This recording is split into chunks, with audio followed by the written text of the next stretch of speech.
Hi, my name is Marnie Panis, and it is my privilege today to talk to you about how to create safe and welcoming places for sexual and gender diverse students, families, and staff. We know that when students can work in an environment where they can bring their entire self to their studies improve, their experience improves. When families can bring their entire selves, whoever they are, they're more suited to be able to support their students. And of course, staff, when they can bring their whole selves to their work, are more engaged with their students, more engaged with the families, and together we create a better learning environment for everybody. And so I'm going to introduce myself a little bit, share a little bit about my story. I'm 44 years old now, so when I was first determined that I realized I didn't fit into what was expected of me as a boy, I was about 7 years of age. But 38 years ago, we didn't have the language that we do now to articulate how we felt.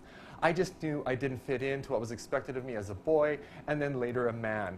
And it wasn't until much later that I could make that determination. But I just knew, I didn't know who I was, but I certainly knew who I wasn't. Today it is quite different. We do have a lot more language, and children have a lot, and youth have a lot more vocabulary to be able to express and articulate how it is that they feel. And it's important to remember that we may hear that we have more children who are identifying as transgender earlier in life these days. It doesn't mean that there are more transgender people. There's always been that many transgender people for as long as we've been around. But what's happening is children have the language to express how they feel, and many probably feel more safe in doing so. And that's really, really important. I'm also a part of an amazing family. I've got a 9-year-old son and a beautiful wife. And together we are a loving family, and we support our son as he travels through his educational journey in our school system. And it's really important that we also support families who have gender diversity throughout the family. My son himself does not express gender diversity, but his dad does. His dad is me, a woman. And it's important for us to know that when he goes to school, that he is well supported in our family dynamic, and recognizing that every family is different. Not every family has a mom, dad, boy, girl, and a dog. We're all dynamic, and we all bring something different to the relationship in our schools. So it's important for us that he has a safe person to go to in his school when something happens. If somebody was to say something and he experiences some harassment or bullying or some teasing because of who his daddy is, it's important for him to know that he has a safe place to go. It's important for our family to know that when a principal changes, when an administrator changes, that he expects the same type of experience.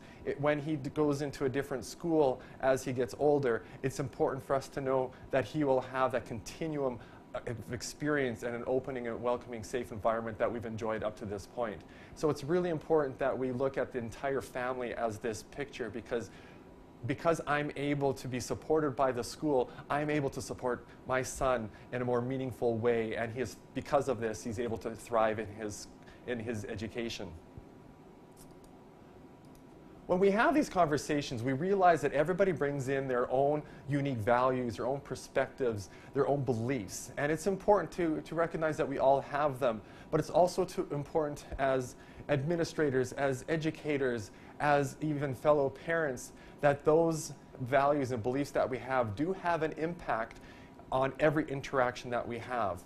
And it's important to note that we have the values of our education system and our society that we must certainly reflect. But just to be aware that we have our values, and that our values aren't to make... No, I don't like what I just said there. I need to go back to the beginning of this. What do you consider our own values? And that's really what I was getting at. So what do you want me to do? Just start again on this slide? Yeah. Hey, wait. Oh, you have water. Okay. Yeah, that's probably a good idea to take a little sip.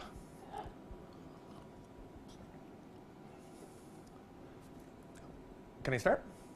When we have these conversations about gender and sexual diversity, it's important to note that we all have values, that we all have our own personal beliefs and our own personal values. And that's very much okay, but we also have to know that our own personal beliefs and values, however our feelings were shaped, do have an impact on every interaction and the experience. And we can't let those values interfere with the expectation of safe and welcoming learning environment for our students, because our role is to remove all the barriers so that every student, every youth, every child has the same opportunity to receive a quality education so that they can thrive in their education journey.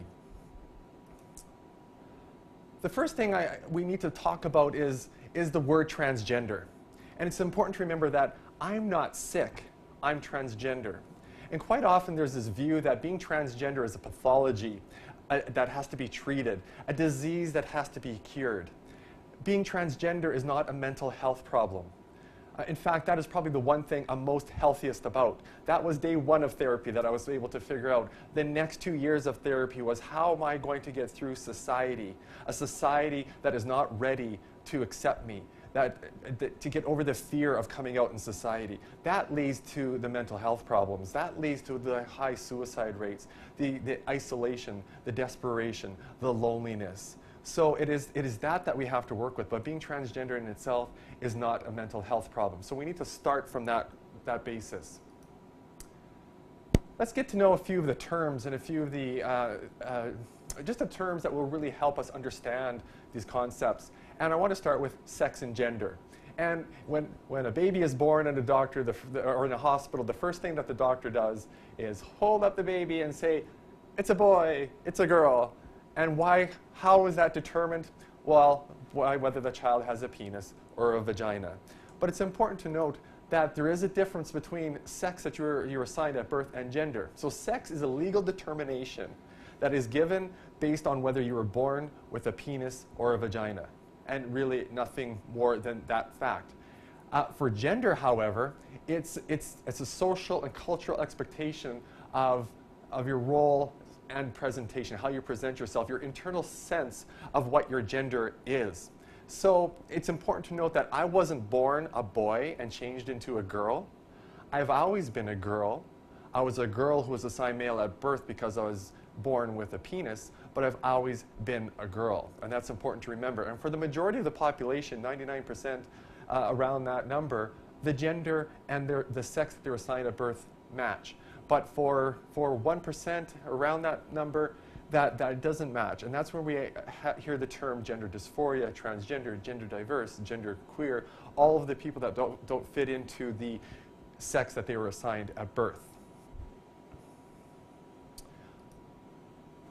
A little conversation about sexual orientation, because I was referring to gender identity, gender expression. It is quite different than sexual orientation. Sexual orientation really is a description of how an individual's physical and romantic and emotional needs are met by another person. Who are they attracted to? That determines my sexual orientation. It's really important to remember that there is no connection between gender identity and sexual orientation. They are not the same thing. Transgender people, like anybody else, can be straight, lesbian, gay, bisexual, pansexual, asexual, and the list goes on. So it's important to remember that there is no distinction. Just because I'm transgender doesn't mean I'm gay. It may, but it doesn't have to.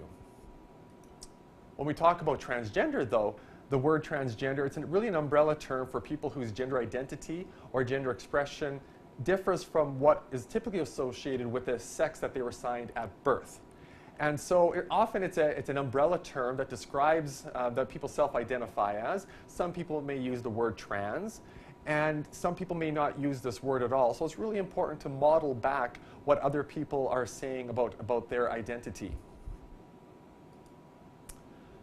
And which leads us to the conversation about gender identity.